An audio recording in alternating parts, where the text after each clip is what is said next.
You are now listening to the Hot Take Hot Box. You are now listening to the Hot Take Hot Box. You are now listening to the Hot Take Hot Box. Ladies and gentlemen, it is the Hot Take Hot Box. My name is Matt McSweeney. I wish we were joining you on better circumstances. Not only did the Eagles lose this weekend, but we recorded 40 minutes of an episode yesterday, and it did not save it. Rendering and dropouts and all sorts of stuff that, audio mangle-jangle that you could imagine came out, and all these error messages popped up on my screen. But now we are here, Ty. My name is Matt McSweeney. I am joined by Ty Capone. No porn on this computer. How are we feeling today? I mean, other than the Eagles, with the day removed from yesterday's episode, we got a little bit of A.J. Brown quotes that we can talk about, but we're going to talk about the game. We'll talk about, that. Where do we go from here? There's a lot that we need to get into. Yeah, and hopefully the technical difficulties were not related to the Epstein logs being released. I hope you're not involved in that. Man, I no comment, honestly. Jimmy Kimmel, losing his mind on Twitter at Aaron Rodgers. Aaron Rodgers just sort of sneak diss to Jimmy Kimmel on ESPN. Aaron Rodgers is doing a lot more sneak dissing than practicing. I love how he was like, "Yeah, I'm coming back November." Meanwhile, we're in January. We're like, "Hey, bro, how's your foot doing?" No, not so good. Okay, that's what I thought. So, how you feeling, cuz? No, not so good. Yeah, I love it. But we're not feeling great either. Football season, it looked good. It started off good, and now it's kind of just torpedoed to the ground. And I guess the A.J. Brown presser that happened, was it today? Honestly, I feel like that's a good thing. Somebody said, I think it was Elliott Shore-Parks, he's always talking nonsense. Sometimes I love the guy, but, I think he said this is what's going to turn the season around. I'm like, yeah, this is it. A couple words is going to turn the season around. Maybe it does something for some guys. Maybe the morale goes from like a 30 to a 70, maybe. But in my opinion, I just don't think the talent is the production, the schematic concepts, the overall flow of the team from offense to defense and special teams. It's just not there. It's we don't.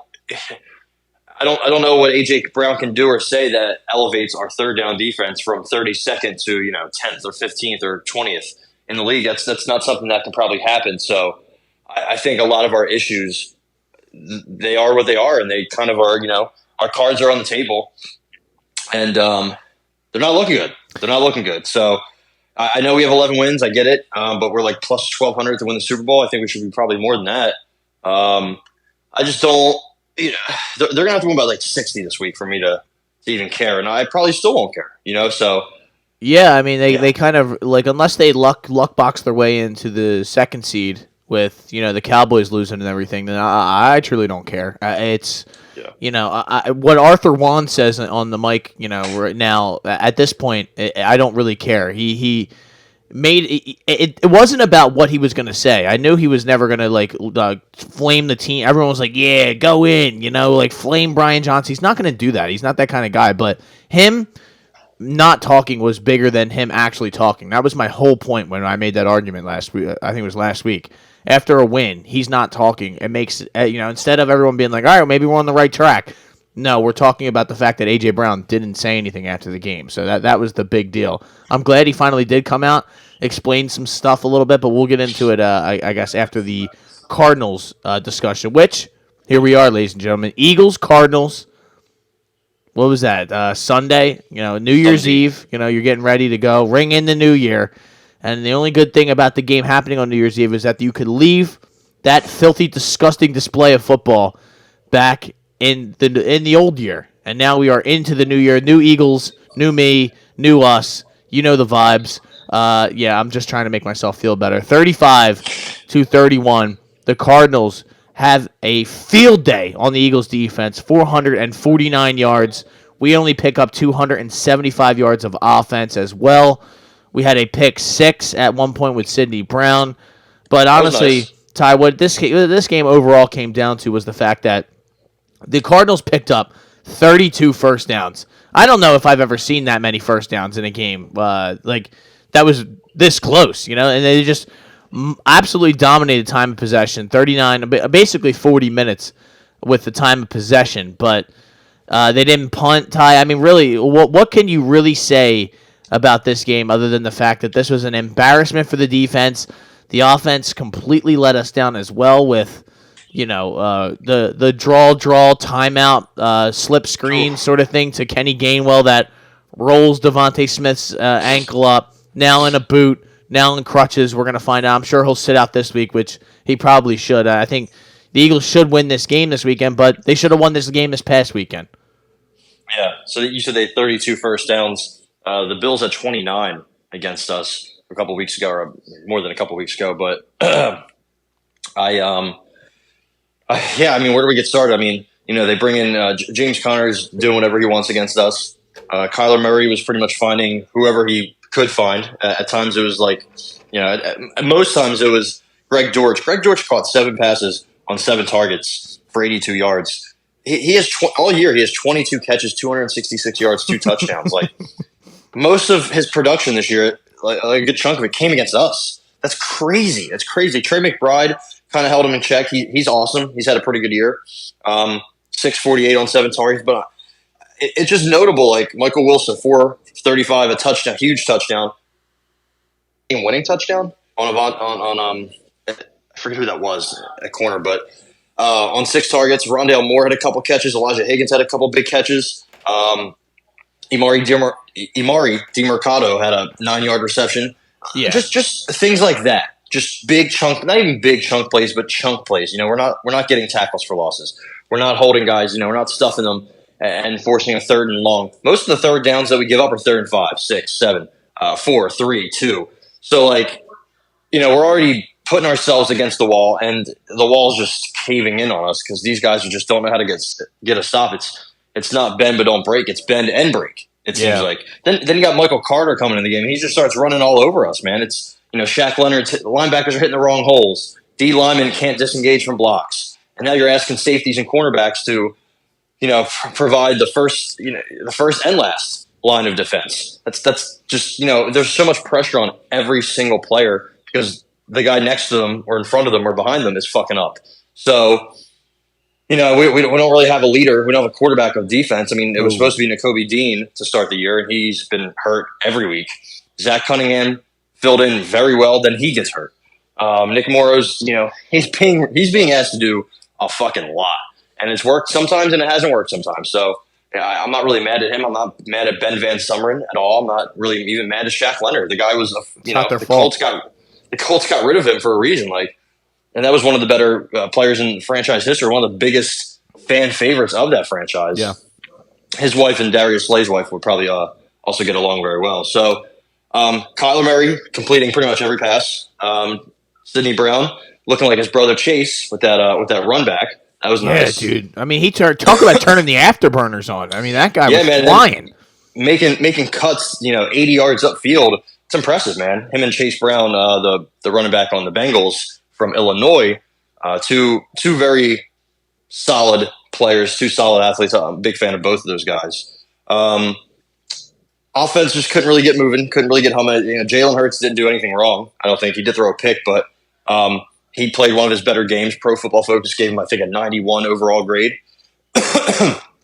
Nobody else did anything. I mean, Julio was the next biggest bright spot. The O-line looked pretty good, I guess. I mean, I don't think Jalen got sacked once.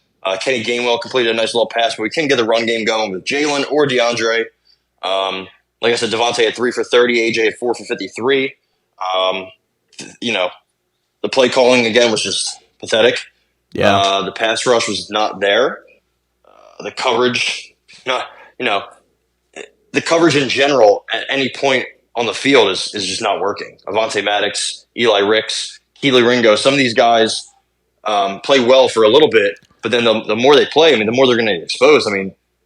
Cliff Kingsbury is still running the Cardinals, right? So, no, he's not. Or he's not. I didn't think so. Okay, I said that. I was like, he's definitely been fired a couple of years. Yeah, you had me confused. No, Jonathan Gannon, brother. There you go. What the fuck? So the fact that makes it so much worse. We pissed on this guy's grave we shit all over Jonathan Gannon. We're like, yeah, Arizona, congrats, bro. Good luck with him. Thank you for taking him. They had such a bad season that we're like, you know what? Shane Steichen's doing well, but at least Jonathan Gannon's not. Jonathan Gannon comes into Philly and beats us easily, absolutely torches us with his roster of like just mid, at the very being generous, calling them mid because they've had a rough year. Trash. And then, so they're not trying to lose, but they definitely want to. It's definitely in their best interest to do that. But and he beats us, so he gets the last laugh. He gets the final word. I can't even be mad at him because I'm not mad at him. I'm mad at this whole organization, this whole team. I do like how Jalen, AJ, they're all like kind of sticking up for the coaches. They're like, no, it's not the coach's fault. Nick Sirianni stood up for the receivers, or he stood up for us. So it's not on them; it's on us. It's on everybody. Honestly, It's on every single person, top to bottom. Jason Kelsey, AJ Brown, Jalen Hurts, Sua Opeta, anybody. They can all get blame. Howie Roseman, especially Howie Roseman, and especially the coaches, the entire coaching staff, the support staff mainly. And who do you blame for putting that staff together? Nick Sirianni, or I guess Howie Roseman, like you said. So plenty of blame to go around. I'm not sure who to give it to mainly, so I'm just gonna equally spread it around. I think everyone deserves it. You're right. It's not.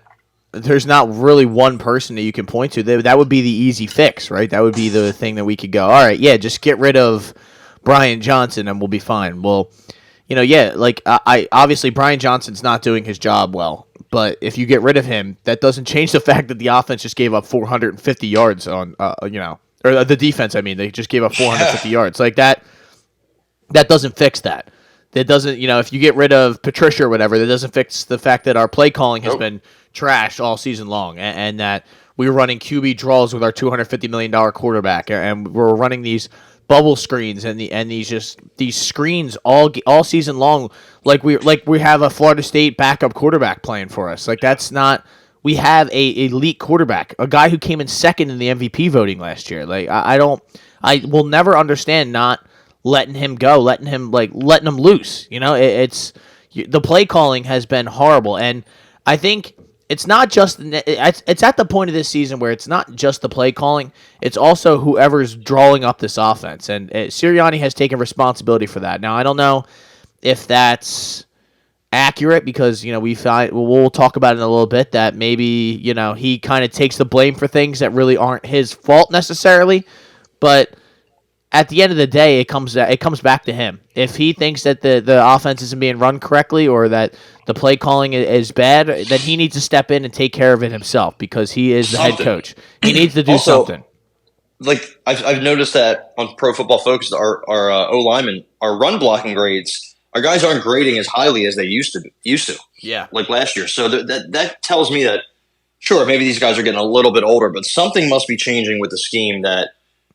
Guys, it's kind of like a square peg, round hole, or round peg, square hole, whatever it is. It's just not. It's not working. It's not really coming together the way it should be. Also, we're at the end of the year. We're in week 18 now, right? Is that it? Yeah, about to be 8. Yeah, so it's people. Most of this, like midway through the season, when we started to kind of go through struggles, but we were winning. People are like, you know what? We're going to figure it out. This team's been together for a while. Like. So many leaders. We're going to figure it out. We're going to make some stops on third down on defense. We're going to start running for 150 plus. We're not doing that. Like the very opposite has happened. We're getting gashed on the ground. And then on third downs when teams need a first down, like Kyler Murray was getting that ball out very quickly. Yeah. So in one sense, I want to be like, the pass rush stinks. It's not there, which is true. But also like there's no resistance in the secondary at all. We're in the middle of the field. At all. And then if you look at the offense isn't going over the middle of the field. They're just doing short outside routes. So it's kind of crazy how the offense and defense are mirroring each other in different ways, oddly enough. It's just not work. It's not working. I mean, honestly, the MVP of this season is Jake Elliott. So seriously, I don't know where we go from here. If we go into Tampa thinking shit's sweet, like they have some weapons, man. Rashad White, Mike Evans, Chris Godwin, Baker Mayfield. For most of the season, been playing really well. They have some guys on defense. Like that's not a pushover team. Like I keep seeing people say, "Oh, they're not the team that we played early in the season." Like they got better, we got worse. Yeah, like people keep saying, you know what? Yeah, we'll take the Rams. We'll take the Rams. I'm like, yeah, you'll take Puka No. Nacua because he's gonna have 250 yards Yeah. on us. Shout out to Tyler Higbee's sister, but Michelle. Just to give a quick shout out to my girl, but I don't want to play the Rams. I don't want to play anybody, bro. We can't beat the Cardinals at home. Yeah. At home. So home, away, none of that really matters to me. I don't really care who we play. Honestly, like, me and you, other Eagles fans, when the playoffs are coming, we're like, all right, we're doing mock scenarios on who we want to play. We're making sure we can get every scenario out there just to see who we can get and hope we get them or hope we don't get them. I'm at the point where I'm like, I just don't care. Like, people keep telling me, Tampa, Philly and Tampa, playoff game, are you going? Like, no, I am not going to see that team just be pathetic and not even really, probably not win. So embarrass us. That's absolutely. That's the only thing I can think of. Like, especially like living in Philly. Like I told you, like a couple friends are hey, game might be in Tampa for the playoffs. Would you go? Fuck no. Why I don't care how much it is. I don't care how cheap it is. It doesn't matter. Why would I go down to away from my home to go watch this Eagles team play football? Like they have not represented this city in any way. They've all they've done is disappoint me pretty much all season long. So why in God's name would I go down there? I don't see the reason. And, I see the same thing with these people calling for this or that. I mean, I'm disgusted that I sat there on Saturday night and rooted for the Cowboys to win that game because we might get the 2 seed. Like, I was literally like, dude, we're going to take care of business against the Cardinals. We're going to beat the Giants. We'll get the 2 seed. The Seahawks or somebody like that's going to come to town. We'll take care of business. And then someone else has to come to Philly and play us. It doesn't matter who. But we're at home. We'll take care of business. And that's just not the case, dude. That is just not the case. That is not the case this year. So I guess I wanted to transition a little bit and say, with all the things that have gone on and everything that's happening now with how this team has fallen apart, lost 4 of their last 5, really has just, I mean, they were, 11-1, 10-1? They were 10-1 after that Bills game. And it just really, I can't believe it. I mean, it wasn't that long ago, Ty. You were in KC watching one of the better wins I've seen in the regular season where, things went our way, but exactly like that. But it was a great win, I felt good about it after that. Now we're watching a team that has just completely disintegrated and we've switched defensive coordinators. Our offensive coordinator is obviously not doing his job and nobody's really come out and I know people, we're going to get into the AJ Brown stuff. I want to say that for later, but I guess I wanted to ask you, Ty, do you think Nick Sirianni really should be on the hot seat? Probably, yeah. I mean, I don't, especially, I don't know. I think they have to give him another year, or I think they will. I don't think they have to. I think they will. I'm all the way okay with cutting bait whenever. Brian Kelly just fired the entire LSU defensive staff, all of them. He said, you're all gone. And that was very much needed. And some people, some traditional folks will be like, oh, we won 10 games. Like, how come we're making absolute wholesale changes? Well, they're needed. Nick Saban, when things aren't working, he just told his wide receivers coach, go kick rocks. Yeah. Like, A&M just took him from them, and Bama fans are like, yeah, when's the last time we actually when's the last time we actually developed a receiver? It's been a couple of years. You can have him. Nick Saban has always been okay with cutting ties with a coach after 1 year or somebody that has a lot, it's been hyped up. Well, these coaches have been hyped up. It's time to get rid of them. It might start with Sirianni. Now, I don't know what we would do. I'm sure the hottest and biggest name would be Harbaugh, and we don't even have to get into a coaching search because who knows which way that could go. But I will say, if we're going to change up the offense, the OC is definitely the number one issue. I have issues with Sean Desai and Matt Patricia, but I also think our defense just isn't good. Not that good anyway. I think we have some guys, we have some playmakers, but Jalen Carter was supposed to be not like Trayvon Walker, where he was going to take some time to enter the league and enter his prime, and he was going to be a project. Jalen Carter was not supposed to be that, but he was supposed to be a little raw in the pass rushing. His pass rushing moves. Doesn't really have many moves. So, there's a lot of times you see him kind of get stonewalled, pushed into the dirt because he doesn't have that many moves. He has been our most consistent and best defensive player all year. Yeah. No questions asked. Who would even be second? Who would your second most best BG, and he's like 35, Yeah. 36. Like Nick Morrow, unfortunately. Yeah, Like that would be another guy I would think of. Blankenship, you know, he Slay. played well to start the year. Slay has been pretty good. You know, he's 33. Bradbury just turned 30 and absolutely fell off a cliff. He's almost borderline unplayable. Avonte Maddox, I heard he was the best slot corner in the league. He gets hurt, comes back, gets cooked, and then gets hurt again. So, you know, we don't have any depth at all, like on the team, like whatsoever at any single position, I think, besides maybe D-line. And even then, you know, Fletcher Cox is he's just okay. He's at the point in his career where he's pretty much a 20-snap guy. I like what Moro Jomo and Milton Williams and guys like that can produce in a rotational role. But, you know, look at the edge rushers. We're not getting the production that we should. No, that's the big problem, man. The Nolan Smith pick was probably just to take another Georgia guy. We could have got Brian Branch. He was sitting right there. One of the better safeties, one of the better rookies in the league. Another safety we passed up on when we traded up for Jordan Davis was Kyle Hamilton. Jordan Davis, I mean, dude, I don't know if you saw the Brian Baldinger clip, but he went off.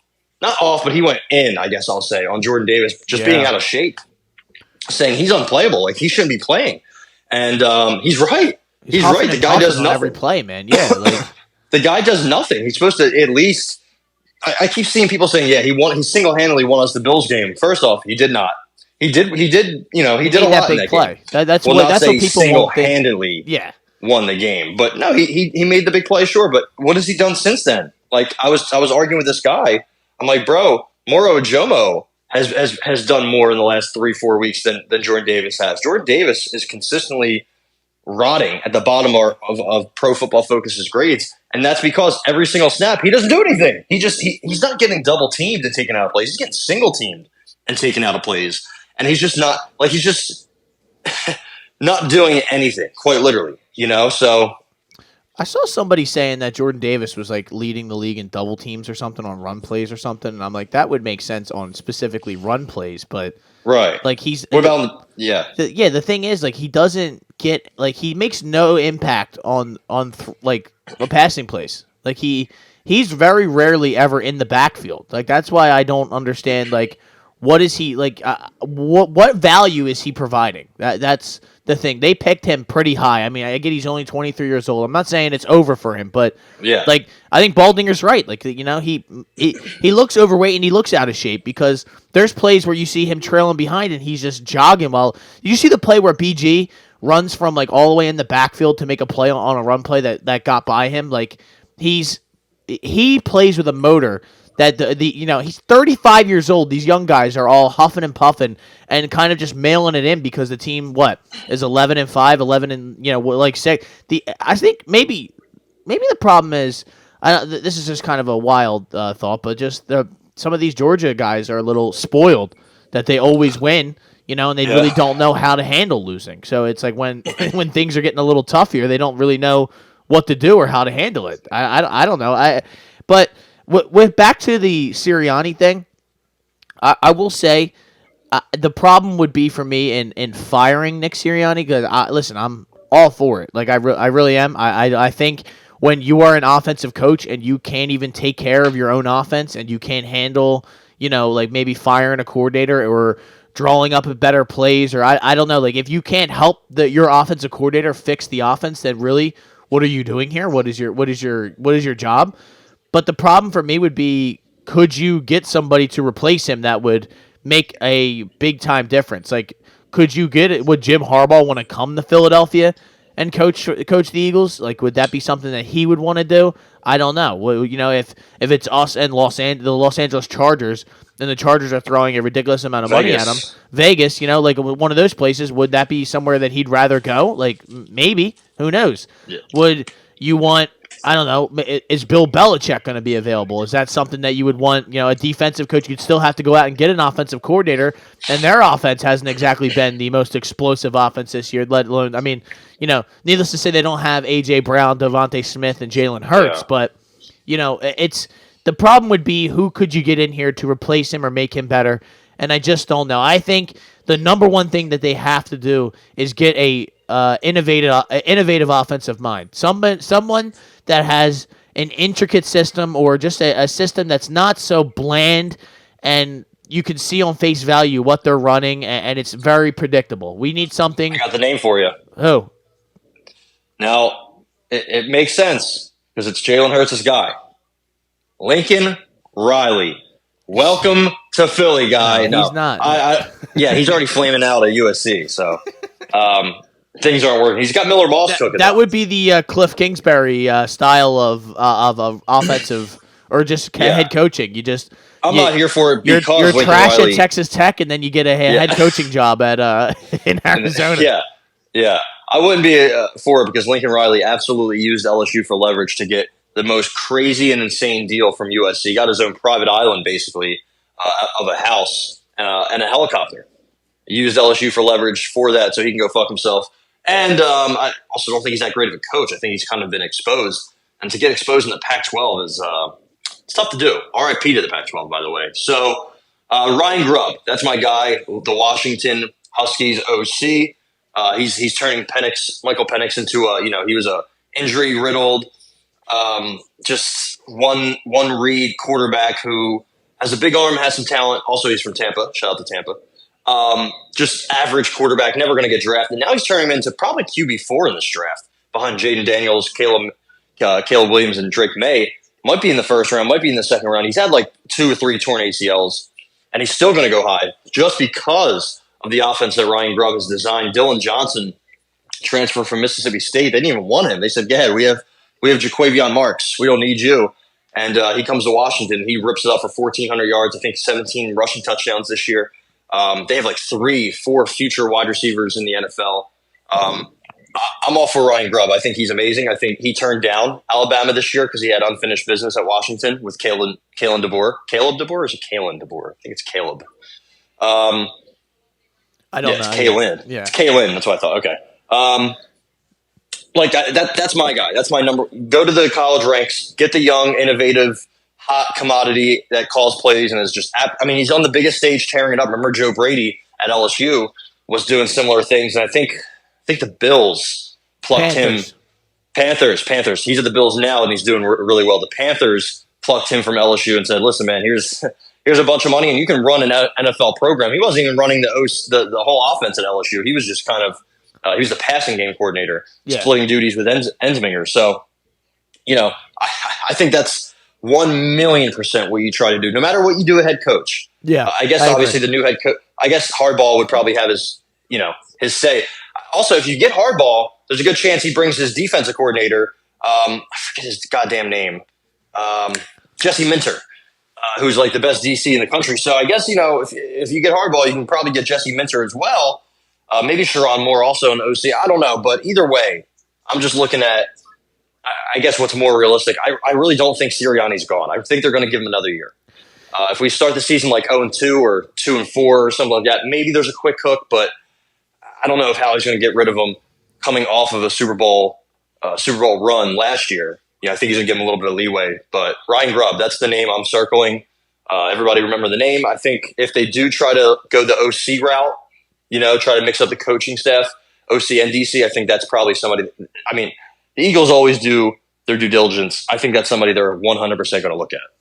Yeah, for during our lifetime, the Eagles, for other than Chip Kelly, have done a great job of hiring head coaches. Nick Sirianni, say what you want, has turned the program back into a, perennial playoff contender, and they, obviously he has all the talent in the world, but he was partially the reason why they were in the position that they were. He brought Jonathan Gannon, he brought Shane Steichen. Like, the guy knows what he's talking about. Maybe this is just a blip in the radar, bad year, and he can rectify it next year. Hey, you mentioned Cliff Kingsbury. Maybe Cliff would want to come in and help run the offense. That's I think just somebody like that you can really count on to not only just take over the. It didn't feel like last year that Sirianni really had a lot of involvement in the offense. It kind of felt like Shane Steichen took over midway through 2021, and that was it.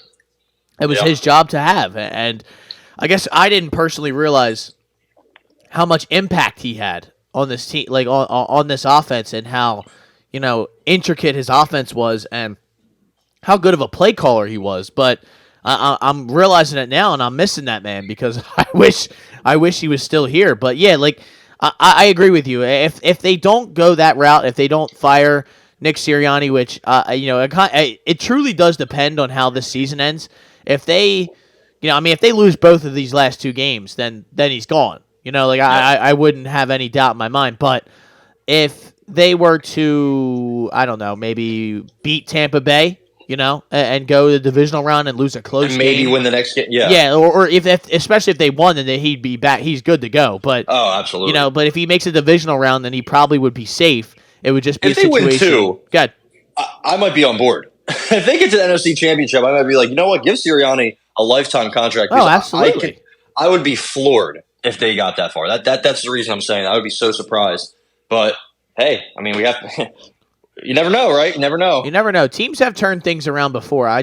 From what I've seen, and it's kind of been an all-year thing where we've been waiting for them to play well, and they haven't played well. Like, they may have had – I really think their only really good game of the season against a good team was against the Dolphins. And that was just, like, I think – and I personally think the Dolphins are frauds. I've been saying that from the beginning of the season. They are a finesse team. When they play a team that can bully them, then – that's just kind of how it happens. And we were in the Kelly Greens that night. There was no chance that we were losing that game. So that is our Nick Sirianni conversation. I did want to just talk a little bit about some of the stuff that A.J. Brown said today during his, announced press conference. Absolutely hilarious that this guy goes, I will talk tomorrow. It's like, okay, hold on. Yeah, I'm going to, let me sit by my phone and with bated breath waiting for this man to talk into a microphone again. Before all of you morons out there start saying, yeah, you made a big deal out of him not talking. He just wasn't talking because he's a leader and he didn't want to say anything negative. Listen, that's not what leaders do, okay? Leaders go up there even when things are hard and they say, hey, listen, man, we're not playing to our standard. They do the whole coach jargon that all of these other guys do, right? I mean, everyone else is talking to the media. Jason Kelsey talked after the last game. He was pissed. You could tell. Guy was basically hyperventilating at his locker room. And he's just like, yeah, next question, like that. You can do that without shitting on the coaching staff, shitting on the players, shitting on anyone. You could just give the nothing answers, and it wouldn't have been a conversation. The problem is that it became a conversation that this guy game after game after game wasn't talking to the media. So where everyone's like, well, why isn't he doing this? Well, what's the problem? This is a guy who was throwing temper tantrums on the sideline earlier this season. We've discussed all of it throughout the year, but a few of the things that he said, Ty, is that he did not want to be negative. That was one of the things that he opened. That's one of the reasons why he didn't want to talk. It was not about the play calling of offensive coordinator Brian Johnson. Bullshit. He said it was due to wide receiver Devontae Smith's injury, and that he apologized to his teammates because he put them in position to answer questions for him. Okay, so I guess that's why he got injured, because of the play calling. Yeah, so it's like I guess that's literally why he didn't want to talk. But Brown also addressed his relationship with head coach Nick Sirianni. Brown said that the Eagles players improvised, and we went on our own on a play that resulted in an interception at the end of their loss to the Seahawks last month, and credited Sirianni with taking the blame by saying that the team was trying to draw a pass interference penalty. Brown said he appreciates Sirianni's loyalty because he takes up for us when it has nothing to do with him. I do respect that. I do too. But, Ty, can you explain to me why, with fucking 13 seconds left, these guys went off script and improvised by themselves when all they needed was 15 fucking yards? The only explanation I have is that they have no faith and no confidence and no actual respect deep down. They're saying what they can. He probably called a bubble screen, and they were like, you know what? Fuck this. Yeah, fuck this. Fuck We're not this. doing another bubble screen. 4 verticals. I respect it, because honestly, I'd rather them come up with the play calling than Brian Johnson. It's just my opinion, or whoever else is coming up with it. Honestly, I think most of what A.J. Brown said was honestly good. I think he, I was expecting some Jamar Chase randomly saying, hey, there's a fire, we're lighting a fire under the Chiefs DBs, or something random where you're like, bro, what? Or like when T.O. would just randomly say nonsense, or A.B. or any of the receivers, because you know how receivers are. I mean, the greatest A.J. Brown tweet is like he who smiles holds the knife or something like that. It's like something so stupid. What the fuck is he talking about? Yeah, A.J. Brown. Listen, he went to Ole Miss. All right, give him a break. So, but I thought most of what he said honestly was good. Like he got the fans are on his side. And honestly, a lot of what he said, he's like, the media is making this and making that. He's 100% right. The media is awful. I mean, sports media is so bad in the current state of it is just pathetic. And I do think people are trying to make it a little bit about AJ when it's not. But you got to admit that he kind of made it about himself as well by not talking. Well, yeah, I mean, by saying I'm not going to talk and then tweeting, hey, I'm going to talk tomorrow. Everybody, kind of like LeBron, like the decision, the interview, if you will. But at least what I'll say is I do like what came of the interview. I think there is a little bit more clarity. I think it could rally the guys. It doesn't seem like there's as much, inter squad beef. Yeah. I think some of the issues, if there are any locker room issues, which there might not even be, but if there are, I think it all stems from the coordinators, offense and defense. And I don't think these guys want to say that. Like, I don't think anybody's against Sirianni. I don't think he's lost the locker room, but I think his coaching hires and his coaching staff has lost faith with the locker room. So I think, a lot of these guys are trying to be professional and they're doing a good job, right? Nobody's coming out and trashing these guys. Listen, the LSU, who was it? They just fired all their defensive guys. And, Braden Swinson, one of our best edge rushers, he has a pile of rocks. He tweets a video.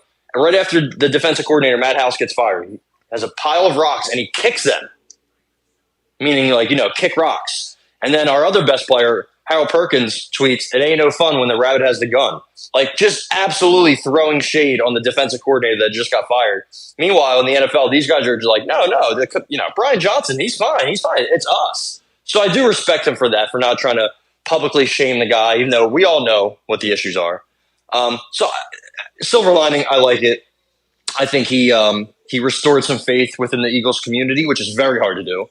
Not necessarily you and I, but other people and all that. So I guess, anything that came of it, of that interview, I'll take it. I don't think AJ is the problem. I don't think the locker room is lost, but I do think there are some issues. And I think once this season ends, you're going to hear a lot. The voices might get a little bit louder. And then I think right away, as soon as the season ends, Brian Johnson's gone.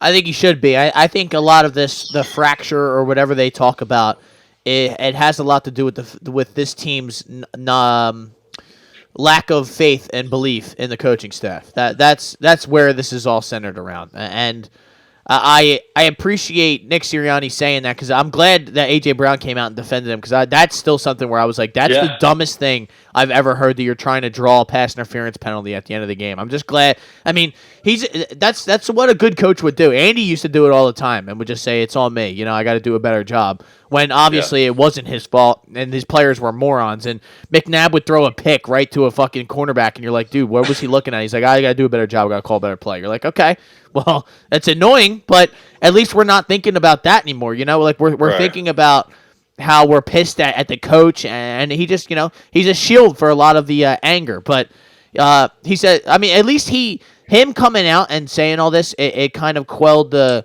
Nick Sirianni discussion, and like, had you guys have heard the pod we recorded yesterday, it probably would have been a lot more like, get Sirianni's ass out of here, fire him. We were a lot more pissed yesterday as opposed to when AJ Brown came out and talked. Like, I saw some people online now acting like this is like, oh, we're gonna win the Super Bowl now. I'm like, well, let's fucking relax. It's always the extreme. Let's calm down a little bit. I didn't get that feeling off this, but he did say some more. I have nothing but respect for him, because not all coaches do that. We ride with him. We ride with Brian. We just got to come out and play ball. The coaches have played 0 snaps this year. It's on us. It's right there, yada, yada, yada. So that is kind of the extent of what he said. I really do think, though, Ty, the real reason why he came out and talked was because Marcus Hayes wrote that article about him and said that he was the reason why the locker room was kind of split or fractured. So I think he was coming out and defending himself. Yeah, and I think this is a good way to respond. He kind of, I'm pretty sure he took a shot at him at one point. Marcus Hayes. Oh yeah. Which was Marcus Hayes? Yeah, Marcus Hayes. Yeah, you said that guy he's the fucking worst. Sucks. He's been the worst always for so long. He's I a remember troll. Me and my dad. Yeah, God. 10 years ago, we're watching Comcast Sportsnet, and he's he's got that monotone voice and that little dreary look on his face, and he acts like he knows what he's talking about. And he's just a fucking loser. Just a loser. So. He is. He is like the ultimate like contrarian. I don't think he believes half the shit that he says. He always just is trying to go for shock value and shit like that. And when he's on WIP, I instantly turn it off. I don't want to hear him. It's that simple. Like, I respect his work and everything. I just don't agree with any of his opinions ever. So yeah. I don't like. Why would I get myself all upset? And I always want to call and argue with him, but I just know he would. Yeah, you would probably say some things. Yeah. That that they wouldn't allow, but yeah. For anybody that's blaming AJ Brown solely or even like remotely is lost. It's the coordinators, it's the coaches, and that's. I mean, I saw Jalen or AJ say, people are mad at the screen calls, but if somebody makes a block, it's a 30-yard touchdown, which is probably possibly, or I shouldn't say possibly, it's probably true, but also like the reason that those plays aren't working in Week 17, I think, is a testament to the coaches. So, yeah. Yeah, it seems like now I'm reading an article that's like all the articles that the Inquirer has written, the opinion pieces of some of these columnists, and it's just a lot of nonsense. The Mike Sealski saying that Brock Purdy would be loved here more than Jalen Hurts or something like that. Just basically because he's white. It's the internal concerns about Jalen Hurts, but written by Jeff McLean. There's a lot of just nonsense going on, but that's why people hate the media here, really. Like, there's a lot of hot take artists that go out there, and they just, instead of doing, like, a good, honest work and not being, like, like somebody I always think of, you're not a Phillies fan, but you probably know who this is, Jim Salisbury. Like, he always just wrote good articles, reported the news, and I always looked to hear his opinions on stuff. Like that, there is a way to do the job without being just a shock jock sort of kind of guy. So, I don't know, but... Yeah, Ty. I think that about wraps it up for our birds. I actually, oh, excuse me, my voice is starting to absolutely cook out on me because you know what happens to drink this coffee, get all jacked up, start talking a mile a minute, and I run out of gas. But are they going to beat the Giants this weekend? Are we going to? I mean, I really am at the point where I don't have any faith. I feel better than I did yesterday when we were talking about this, but. What do you have? I mean, I know I'm kind of like I don't have much energy for this team in this game. Yeah, I think they're going to come out. It's going to be a statement game. Do what they need to do. It's on the road, so maybe people are going to think, "Oh, it's close. It's on the road." I think they're going to come out and smoke them. Tyrod's starting. They'll actually have a chance to game plan for him instead of him coming in mid-game. I think that matters. I think the Giants just stink. Got to watch out for Darius Slayton because he burns us almost every game, it seems like. So do not put Reed Blankenship on him one-on-one. And, I think we should come out and smoke him. Saquon, as a whole, they're just not it. Yeah, I mean, we threw for 300 yards on them, just last week. So I have a belief that they should get it done, but I will be honest, I can't believe that they just lost to the Cardinals, so I'm a little shell-shocked and don't really have faith. They're only 5-point favorites. They're going up to MetLife. The turf, everyone talks about this turf because all these people have gotten hurt there. That seems like a real useless conversation because tons of games are. I think there's 17 games that are played there each year. So. With the Jets and Giants combined. So I don't know. I don't really care to talk about field playing conditions unless it's the Super Bowl and the sod father is involved. That's the only conversation of field conditions I want to talk about. But at the end of the day, we are much better. We are a much better team. It scares me that Tyrod Taylor's playing quarterback because he actually will throw the ball to the people that need to get the ball. He won't be running for his life like Tommy DeVito was during the Christmas Day game. I think we would have blown them out had we not had those self-inflicted wounds with Zucchini knocking out Boston Scott and the pick six where Dallas Goedert just slipped and it just was an unfortunate circumstance. So I think we would have blew them out. It wouldn't have been much of a game had that not happened. I think the Eagles it'll be a closer game. I think it'll probably be a lot like the last game. Really, I don't see it's too close for there to be much of a difference. The Giants are ready to get out of here, and end their season. I don't think it really matters all that much if we would unless the Cowboys lose, which is very possible. I mean, they're on the road against Washington. Washington is bad, but Dallas has shown you that they're not the best road team in the world, and they turn into a completely different team. This is a team that also lost to the Cardinals as well, so we are very similar to them in a lot of senses. So I'm going to take the Eagles. They win 28-24, something like that, 30-24. So maybe they cover, maybe they don't. I don't know. I wouldn't bet it if I were you, but what do you got? Yeah, I'm going to say 30-20.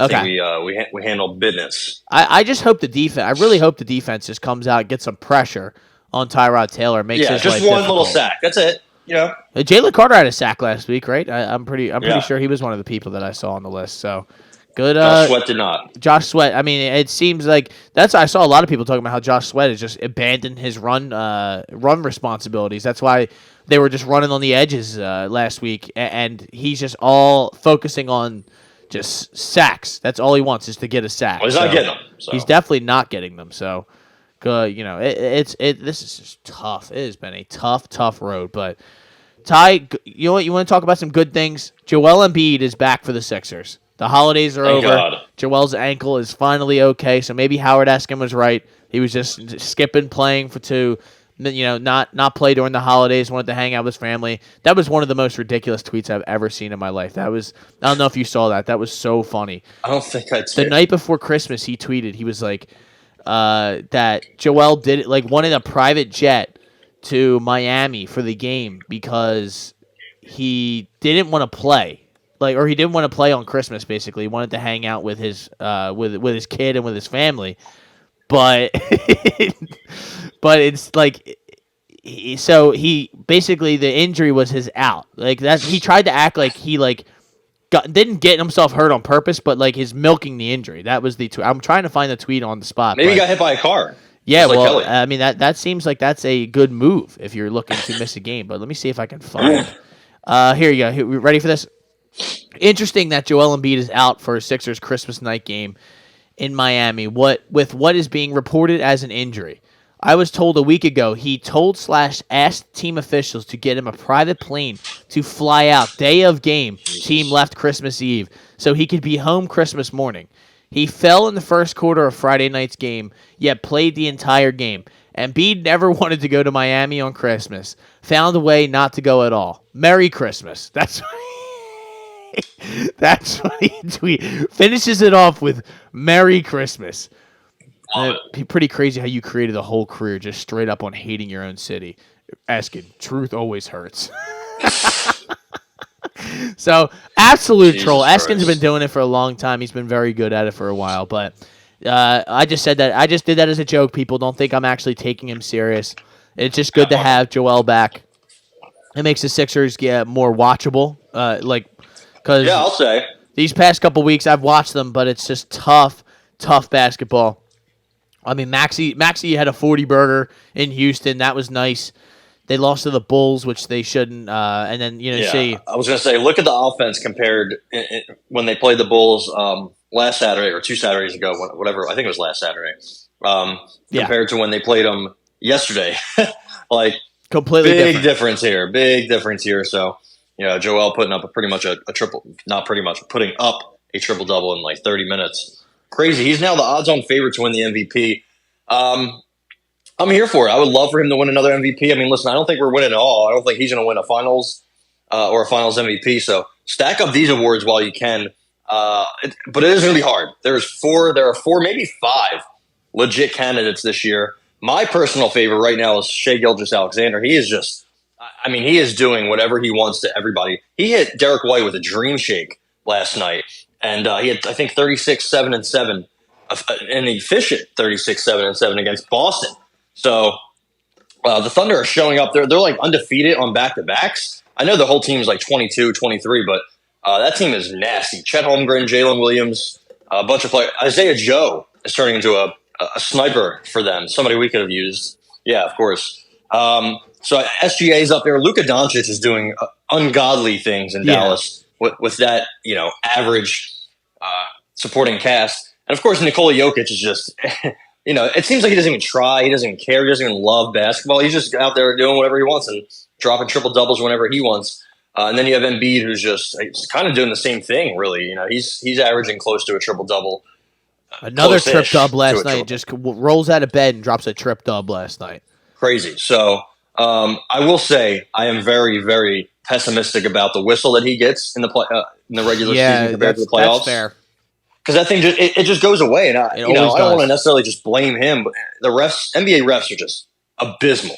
So they'll call whatever they want to call when you're playing the Hornets in December, but when it's April, May, and you're playing the Celtics, there's a lot of shit that's not going to get called. So hopefully, I think he has the biggest drop off from regular season points per game to playoffs points per game, something like 30 something to 23. So hopefully that turns around. Hopefully Maxey can continue to be that Robin to his Batman. Because obviously when Embiid's not playing, it gets a little tougher for Maxey to score efficiently. But like I said, when Embiid's playing, man, Kelly Oubre, even if he has a bad game, he's there. He's chipping in. Tobias Harris had a nice game last night. Even Batum can provide some minutes that we didn't think was going to happen. Jaden Springer finally played 21 minutes last night. 4 fouls, which, that's that try-hard defense he plays. But he also had, I think, a block and a steal. That guy barely plays any minutes and averages a half of a steal and a half a block. That's kind of crazy. Like, if he played 30 minutes, he'd probably be all defensive team in the NBA. But kind of like Thibault, he can't stay on the court long enough, fouling and not really being a negative on offense. So I do have issues with our bench. I mean, Marcus Morris, some games he'll have like 10, 15 points, and you'll be like, that's a decent little bench option. And then some games he doesn't score at all, doesn't really play at all, and it kind of gives you some concern. So I think they definitely have to make a move. I saw Kyle Neubeck talking about Pascal Siakam earlier today. Yeah. You brought him up before. I don't know if he fits, but I cannot say I would be mad if we traded for him. I can't. I want something else. I want somebody else to help. If we got him and it didn't work out, I'd be like, whatever. It didn't work out. It is what it is. It's better than what we had. We didn't really have much. We needed something, and OG Anunoby is off the board. I would love Alex Caruso, maybe like an Alex Caruso. I was going to say DeMar DeRozan, but I do not want DeMar DeRozan. So something. They definitely have to make a move or two, and I think they will. I think they definitely will, close to the trade deadline. My fear is that they think, you know what, we're doing so good. Embiid is taking this team on his back, and this is the year that we break through. I wouldn't be so confident in that, but right now, 23-10, not mad. Definitely not mad. Third in the East, and it's going to be tough to supplant either of the top two, but we're right there. We're only a game behind the Bucks, 3 behind the Celtics. The Celtics 16-0 at home. Fucking crazy. So, and the Milwaukee 16-3 at home. I'm not worried about anybody else in the East. Miami is finally playing well. Orlando's starting to fall off. Indiana, that team doesn't play any defense. Cleveland's all banged up. The Knicks, Brooklyn, Chicago. I mean, the East is just not good at all. But meanwhile, you look at the West, and Minnesota, OKC, Denver, even the Clippers of late have been fucking running through shit. Dallas is probably going to be hanging around with Luka.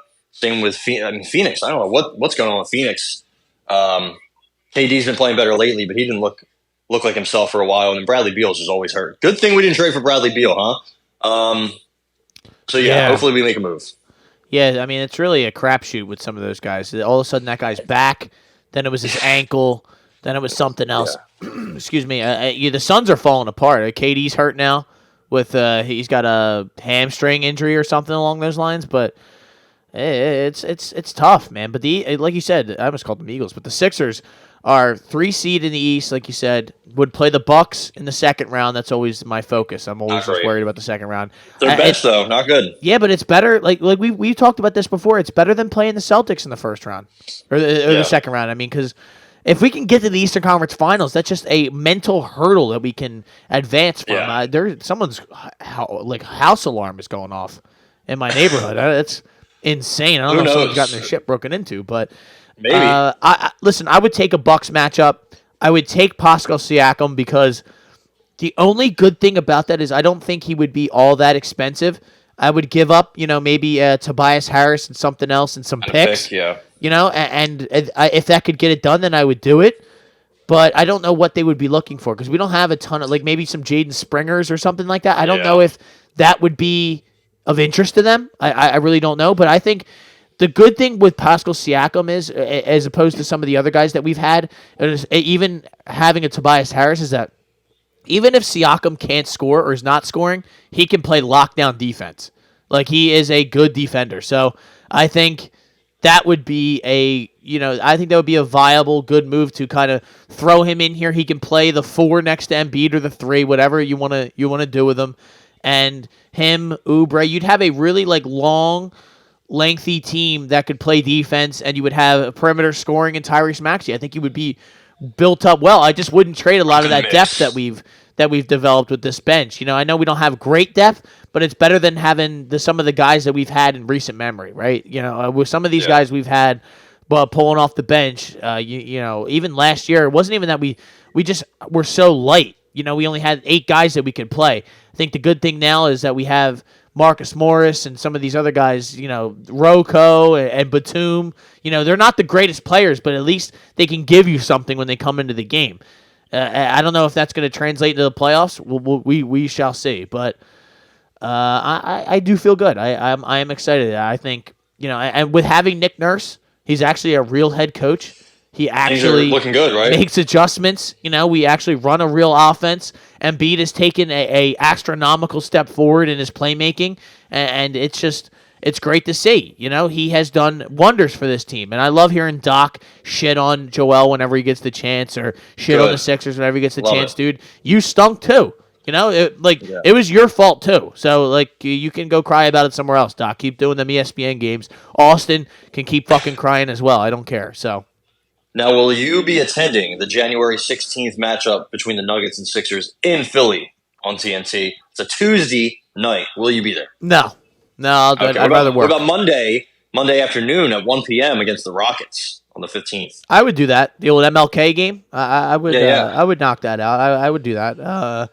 But the problem with I haven't been to a Sixers game this year. I've kind of been in boycott mode. But just because of how when I was there at Game 6 last year, my heart was broken. I don't know how many times I could let one team break my heart in person. At least when I'm home, I could just go up to bed and just call it a night. But when you're at the stadium and you have to sit in traffic on the way out, and you're just sitting there listening to the radio, and they're like, "Epic collapse here by the Sixers here in Game 6." You're like, "Wow!" It becomes even more real. It just hurts. It hurts every time, but hurts a lot. I would like to go to a game soon. I'm kind of buying back in. I'm just curious to see what they do at the deadline, and then we're a little month away. Buying back in. Are you out on the Flyers? They're on a skid. 3-game skid. What do you think? I'm not out on them. I like the way they play. They're out west, so it's kind of they're just getting beat up on the road. That's tough. The Oilers are also like a wagon. At least they can be a wagon. Connor McDavid was doing Connor McDavid things on Travis Sanheim last night. That was rough. I can't even be mad at anything that motherfucker does on the ice because it's insane. He's just I think that hopefully that's what Connor Bedard turns into. He's getting there, but he needs some help. I will say the Flyers are young, and winning the games, being in the place they're at. I mean, they're above Washington, which I don't think anybody saw Washington coming where they being where they are. The Devils and the Penguins though, really stinking it up. So shout out to the Flyers for telling those two teams to catch up, buddy. Travis Konechny's scoring has tapered off a little bit, but again, I like seeing guys like Owen Tippett, Joel Farabee, Bobby Brink. They're contributing. They're going to be 40, 50, 60-point scorers this year, let alone next year or the next 5 years. I mean, let's see. Farabee is 23. Owen Tippett is 24. Also love his hair. Bobby Brink is 22. I think they have a nice little young mix of players. Cam York's producing. He's only 22. Listen.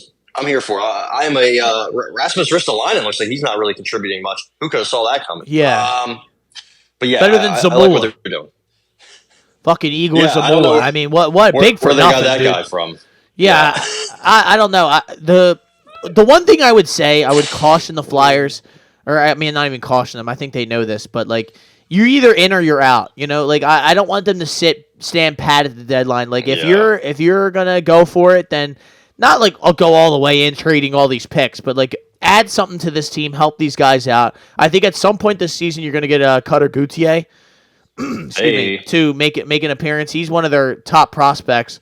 I think he's at Boston College right now. He's a good player. He's seems like a goal scoring, just sniper sort of guy, kind of guy. Big, could play wing, could do really a lot of things, but could add to this team. I don't know how great he'll be right away, but I think in the future he's going to be a big part of this.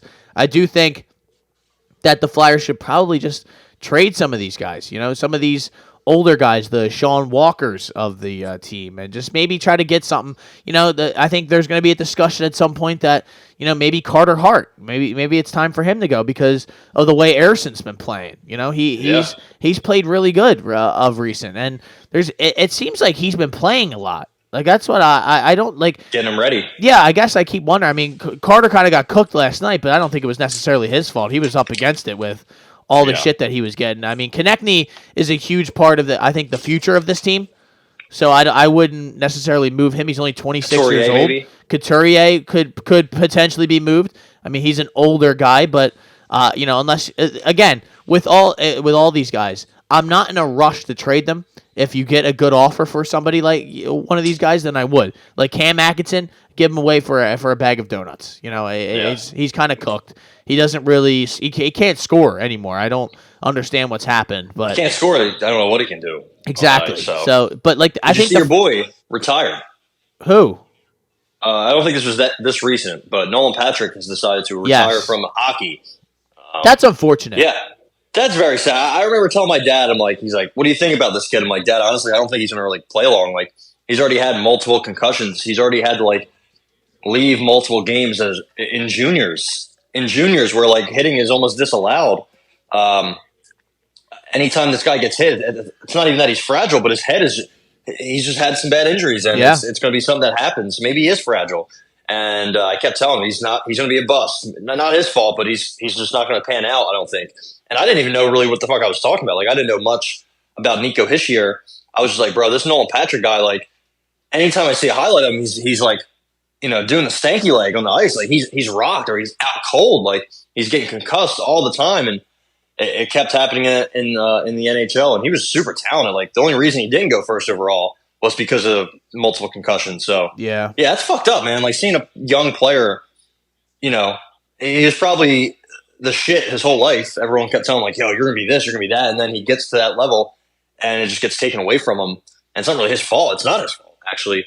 So that sucks. That's very sad to see. I'm sure a lot of Flyers fans are pissing and shitting on him or also kind of doing what we're doing. And they also feel bad. Yeah, so. No, I think people were kind of over that at a certain point because it was just what can you do?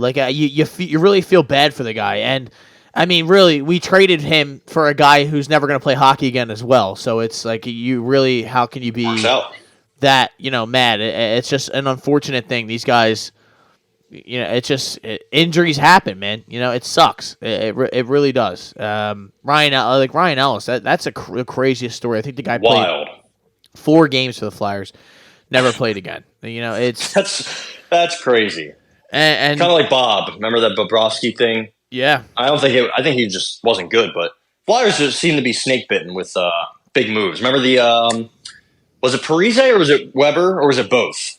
They tried getting both or Weber? They tried to get Parise and he went to Minnesota. They also tried to get Ryan Suter. He went to he went wherever the fuck Minnesota. He went, Minnesota as well. And then I think they traded for the rights. They traded for the rights to Shane Weber or something like that.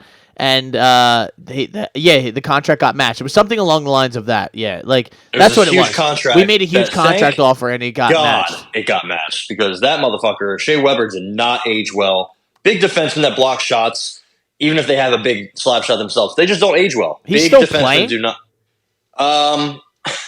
He's playing for the Coyotes. Is that accurate? Yeah, I believe it is accurate. Ryan Suter is also still playing for the Stars, and he is absolutely cooked beyond belief. No way I think Shea Weber is, but Ryan Suter, yeah. No, I agree with that. I'm saying there's no way Shea Weber's still playing. No, no, he's done. He's done. This is last year's stats? It doesn't. What's going on? This is 2 years ago. Yeah, okay, someone hit me up. Come on, Google. He hasn't played in a couple of years, so no. I think last time he played was with the Habs, the Canadians, and I think they traded his rights or his contract to the Coyotes, so the Coyotes said, can just reach the floor. Fuck that. Yeah, he said, and they said, hey, also, we don't want you to play for us either, buddy. Yeah. Don't get it twisted. We just want your contract. You can kick rocks and chill out in the Scottsdale, the Scottsdale. The weather, the old dry weather, dude, just chilling. Yeah, the dry heat that people kept telling me was so great that I fucking hate it. But yeah. So there you go. There's our hot. Well, that's crazy. We just did some good hockey talk right there. We got to sneak that in some more because, I don't think the Flyers get enough love. I would like to, they had the Blue Jackets tomorrow. And then they got a January 6th game. So, wow. All right. Celebrating, the infamous day in history. So, there you go. 1 o'clock game. What's that, on Saturday? I might go to that. That's against the Flames at home. That might be a nice little game. Let's do it. To. But, hey, fly up for the Flyers game. But I'll be there. Ty, before we get out of here, I did want to talk about the New Year's Day college football playoff games. In recent memory, Ty, can you think of when both games were as good as those two games were? Michigan beats Alabama in overtime in a game where it looked like Alabama had that game dead to rights, and Milroe fumbles, and it just, Tommy Rees finds a way for them to lose that game. Thank God. I was rooting so hard against them because Tommy Rees did my Notre Dame Fighting Irish dirty. They probably would have been in the playoff had he stayed, just because of how bad our offense was this year. But I digress. Well, all things happen for a reason. And Washington beats Texas in a game that came down to the very last play of the game.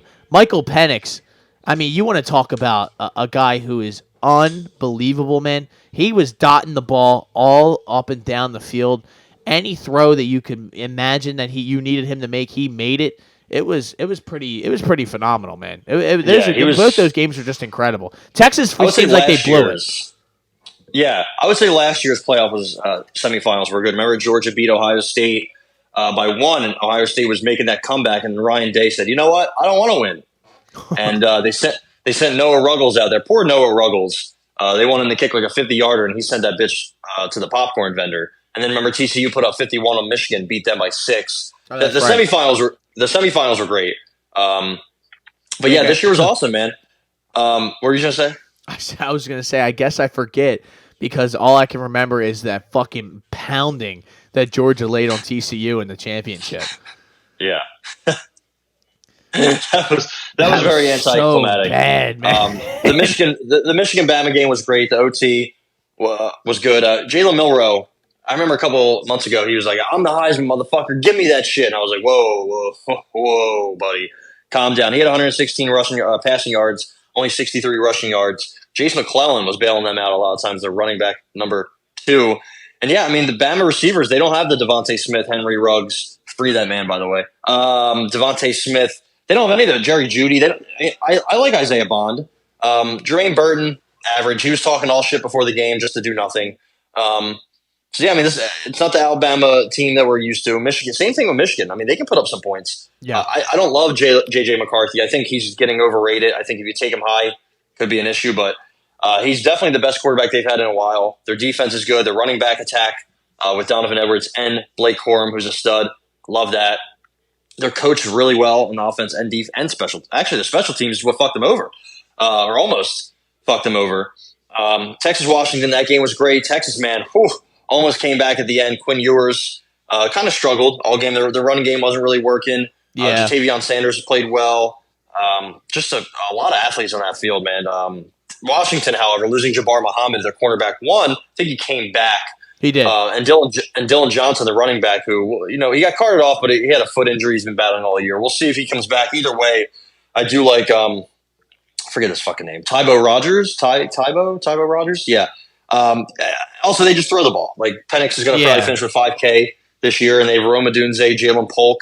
I don't know if McMillan's back, but Jack Westover, he's also solid, the tight end. So, listen, like I said, this is my boy Ryan Grubb, man. I think if anybody's going to do it, it's him.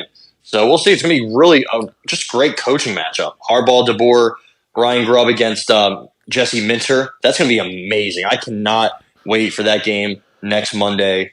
Was it 7:30? It's not 9 or 8. Thank God. 7 to 7:30 seems like it should be the automatic start time for any kind of big sporting event. 7 o'clock, boom, lock us in. So Well, especially I think they're learning these things that the people in the West don't really give a fuck about sports. It seems because I like they had that game Washington Texas, which would have had everyone over there like all of their teams that they should care about.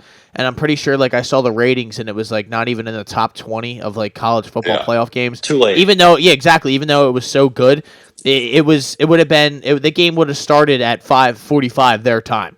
I'm pretty sure. Well, right around 6 o'clock. So it would have been perfect sort of, end of the night game for them. But instead, no one really cared. I'm up at 1 a.m. watching it because I'm just locked in, and I was rooting for Texas. So I was like, got my heart ripped out at the end.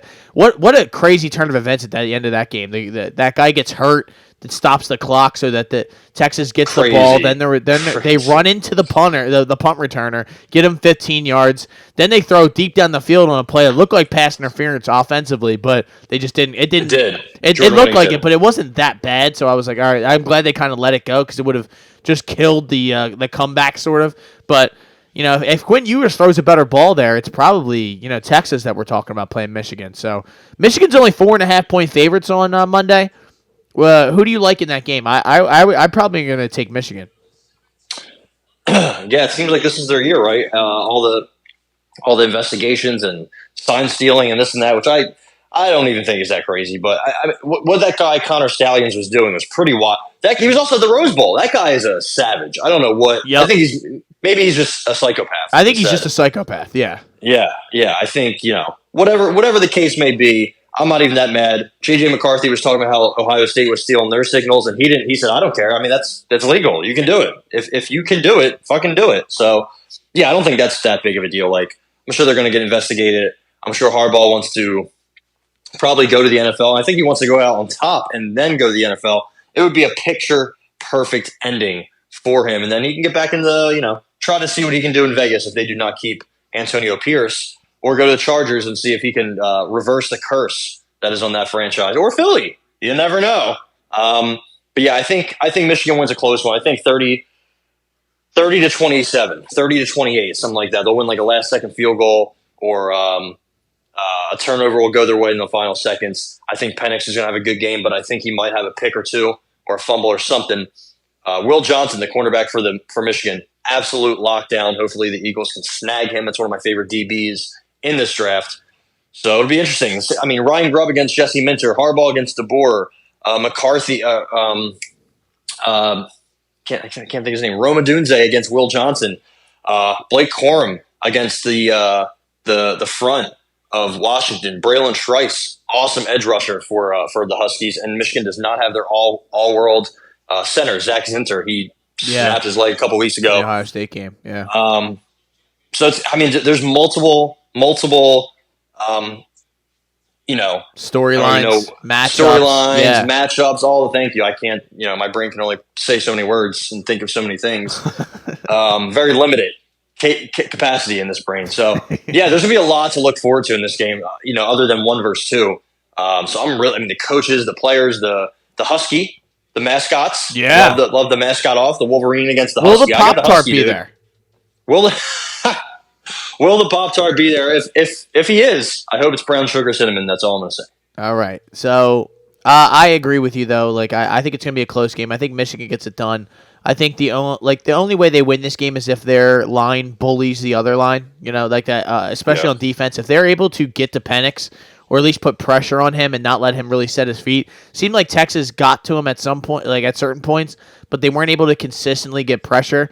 I saw Michigan was putting a lot of pressure on Milroe. So if they're able to do that, maybe force him to go to his right, and throw the ball, because when he's going to his left, he's tough, man. He's tough going either way. Penix is awesome. He really is. He's accurate. He throws. I mean, he's just really a good thrower of the football, and I hope he gets a shot in the pros, because they always just doubt these guys who are maybe smaller and who just are typical your prototypical like college quarterbacks, but when you can throw the ball, he's a little old. He is, for what it's worth. But he's not older than Bo Nix. Yeah, so. that's the thing. But also he's old. But are you trying to win now, or are you trying to win? In the future. This guy's going to be on a light contract. I'm not even saying a first round pick. Maybe just he gets a chance to compete for some job. I couldn't believe Jalen Hurts went where he went in the draft. I was like, yo, this bum is going to suck ass in the league. Literally, and he turned that into a $250 million contract, almost an MVP. So why can't Penix do that?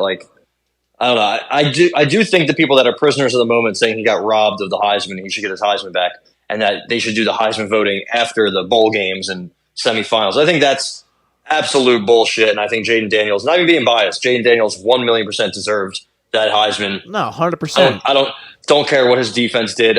He can only do so much. I mean, look what he did against Alabama. Dallas Turner, that fucking scumbag, took him out of the game, and they were doing pretty well. So all I needed to see was his stats compared to Joe Burrow's from his season, and I was like, okay, yeah, and they're very similar. Meanwhile, the team is definitely different. He's thrown in some good players, but not Jamar Chase, Justin Jefferson, Clyde Edwards-Helaire, Terrace Marshall. Exactly. I mean, that team was so fucking stacked. But count on Brian Kelly to just hire the wrong people and get the wrong people in there. That's all right. Hey, listen, they're all fired. He fired all of them. Fuck that. We're cleaning house. I fucking hate that guy. All right. So, ladies and gentlemen, this has been the Hot Take Hot Box. We will be right back with you. By the time you're finished to listen to this, you'll have another episode to listen to. This will be the Shoulder Strikes MMA Awards. That's right, ladies and gentlemen. The first ever. We are excited for this. So we will be right back with you, ladies and gentlemen. My name is Matt McSweeney. I'm Capone. And as always, ladies and gentlemen, make sure to set a wager limit on FanDuel because sometimes you can let it get away with you.